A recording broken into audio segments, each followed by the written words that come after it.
അസ്സലാമു അലൈക്കും വറഹ്മത്തുള്ളാഹി. ഭർത്താവിൻ്റെ സ്നേഹം തിരിച്ചു നേടിയ ഭാര്യയുടെ ഒരു ഇസ്ലാമിക രീതിയെക്കുറിച്ചാണ് ഇവിടെ പറയുന്നത്. അത് ഏത് രീതിയിലാണ് ആ ഒരു ഭർത്താവിൽ നിന്നും സ്നേഹം ലഭിച്ചത് എന്നത് ഇവിടെ പറയാം. അതിന് ഒരു കഥ രൂപത്തിൽ ഞാൻ നിങ്ങൾക്ക് മനസ്സിലാക്കി തരാം. ഒരു ഗ്രാമത്തിലെ ഒരു ലളിതമായ വീട്ടിലായിരുന്നു ആയിഷയും ഹാരിസും താമസിച്ചിരുന്നത്. വിവാഹം കഴിഞ്ഞ് ആദ്യകാലം സ്നേഹപൂർണ്ണമായിരുന്നു. പക്ഷേ കഴിഞ്ഞ കുറച്ച് മാസങ്ങളായി ഹാരിസിൻ്റെ പെരുമാറ്റത്തിൽ മാറ്റം വന്നിരുന്നു. ചിലപ്പോഴൊക്കെ അത് വല്ലാത്തൊരു വേദന ആയിഷയിൽ ഉണ്ടായിട്ടുമുണ്ട്. അങ്ങനെയിരിക്കെ ആയിഷ പരിഭ്രാന്തയായി. എന്താണ് ഞാൻ ചെയ്ത തെറ്റ്?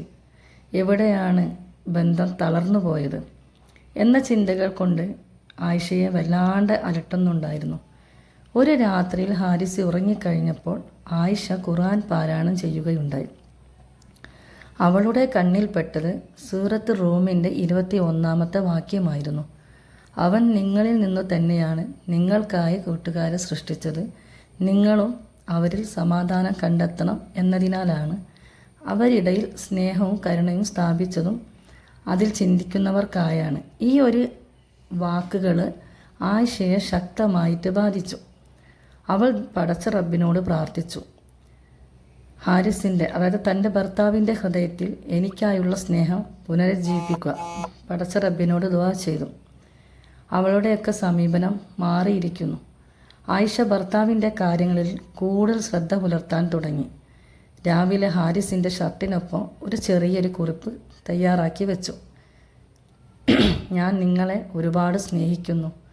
അള്ളാഹു നിങ്ങളെ എല്ലാ ദുഃഖങ്ങളിൽ നിന്നും രക്ഷിക്കട്ടെ എന്ന്. അങ്ങനെ ആയിഷ ഷർട്ടിൽ ആ ഒരു കുറിപ്പ് തയ്യാറാക്കി. പക്ഷേ ഹൃദയത്തിൽ നിന്നുള്ള ഇളവുകൾ കുറച്ച് കഴിഞ്ഞപ്പോൾ കിട്ടാൻ തുടങ്ങി. ഹാരിസിൻ്റെ ചെറിയ ചെറിയ മാറ്റങ്ങളും അതുപോലെ ഹാരിസിൻ്റെ ഭാഗത്തുള്ള ചെറിയ ചെറിയ സഹായങ്ങൾക്ക് പോലും അവൾ പിന്നീട് നന്ദി പറയാൻ തുടങ്ങി. പിന്നീട് ഭക്ഷണം തയ്യാറാക്കിയപ്പോൾ സ്നേഹപൂർവ്വം വിളിച്ചു. ഹാരിസ് എന്തെങ്കിലും പ്രതികരിക്കാതെ നിന്നെങ്കിലും ആയിഷയ്ക്ക് മനസ്സിലായി ഹൃദയത്തിൻ്റെ ഗതികൾ മാറി തുടങ്ങിയെന്ന്. അവൾ ഇഷ്ടപ്പെട്ട ഭക്ഷണങ്ങളൊക്കെ അവളെ ഭർത്താവിന് വേണ്ടി ഉണ്ടാക്കി കൊടുക്കാൻ തുടങ്ങി. അങ്ങനെ ഹാരിസിൻ്റെ മനസ്സിൽ ചെറിയ ചെറിയ ഇടം കണ്ടെത്താൻ തുടങ്ങി. ഒരു ദിവസം ആയിഷ ഹാരിസിനോട് പറഞ്ഞു, ഇന്ന് നമ്മൾ ഒരുമിച്ച് നിസ്കരിച്ചാലോ? അപ്പോൾ ഹാരിസ് അതിനോട് ചേർന്നു. ഒരുമിച്ച് നിന്ന് നിസ്കരിച്ചു. പ്രാർത്ഥന കഴിഞ്ഞ് അവർ ദുആ ചെയ്തു. റബ്ബന ഹബ്ലന മിൻ അസ്വാജിന വദുരിയാത്തിന ഖുറത അയ്യുൻ. ഹാരിസ് അതൊക്കെ കേട്ടിരുന്നു. ദുആ എല്ലാം പങ്കെടുത്തു. അങ്ങനെ ദിവസങ്ങൾ കഴിയുമ്പോൾ ഹാരിസ് ഒരിക്കൽ തൻ്റെ ഭാര്യയുടെ കൈ പിടിച്ചു പറഞ്ഞു, ആയിഷ, നീ തന്നെയാണ് എൻ്റെ ജീവിതത്തിൻ്റെ സമാധാനത്തിൻ്റെ ഉറവിടം. അത് ഞാൻ തിരിച്ചറിയുന്നു. നീ എത്ര പരിശ്രമിച്ചാണ് ഈ ബന്ധം നിലനിർത്താൻ ശ്രമിച്ചത്. നീ എന്നെ കൂടുതൽ ദൈവത്തിൽ കൂടുതൽ ഭയപ്പെടുന്നവനാക്കി. ആ വാക്കുകൾ ആയിഷയുടെ കണ്ണിൽ കണ്ണീരായി മാറി. അവൾ മനസ്സിൽ റബ്ബിനോട് ഒരുപാട് നന്ദി പറഞ്ഞു.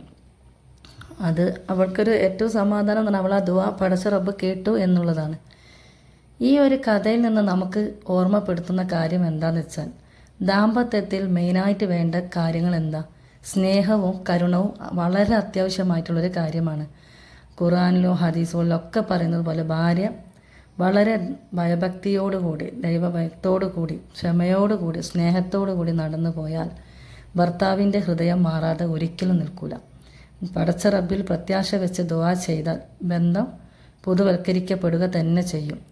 അപ്പോൾ സ്ത്രീയുടെ ശക്തി അവളുടെ വാക്കുകളിലല്ല, അവളുടെ സ്വഭാവത്തിലാണ് ഇരിക്കുന്നതെന്ന് ഓരോ സ്ത്രീകളും മനസ്സിലാക്കേണ്ട ഒരു കാര്യമാണ്. അതുപോലെ ആയിഷയും തൻ്റെ ഹൃദയ മനസ്സിനാൽ ഹാരിസിൻ്റെ ഹൃദയത്തിൽ എന്ത് നേടി? വിജയം നേടി. അപ്പോൾ ഈ ഒരു ഇസ്ലാമികപരമായ രീതിയിലൂടെ ആയിരിക്കണം നമ്മുടെ ഓരോരുത്തരുടെ ജീവിതത്തിൽ മുന്നോട്ട് പോകേണ്ടത്. അല്പം സ്നേഹം, അല്പം കരുണ കാണിച്ച് പടച്ച റബ്ബിനോട് നമ്മുടെ ഭർത്താക്കന്മാർ എന്നും നമ്മളെ സ്നേഹിച്ച് നിലനിന്ന് നമുക്ക് അവരുടെ കീഴിൽ അവർ സ്നേഹത്തോടെ കൂടെ ജീവിക്കാനുള്ള ഒരു ഭാഗ്യം കിട്ടാൻ വേണ്ടി റബ്ബിനോട് ദുആ ചെയ്യുക. അവരോട് കരുണ കാണിച്ച് അവർക്ക് ഇഷ്ടമുള്ള ഭക്ഷണങ്ങൾ വിളമ്പിയും അവരെ മനസ്സിലാക്കിയും പരസ്പര വിശ്വാസത്തോടു കൂടി ഓരോരുത്തരും ജീവിതം നല്ല രീതിയിൽ മുന്നോട്ട് കൊണ്ടുപോകാൻ ശ്രമിക്കുക. അള്ളാഹു അതിനുള്ള തൗഫീക്ക് നൽകട്ടെ എന്ന് ദുആ ചെയ്തുകൊണ്ട് നിർത്തുന്നു.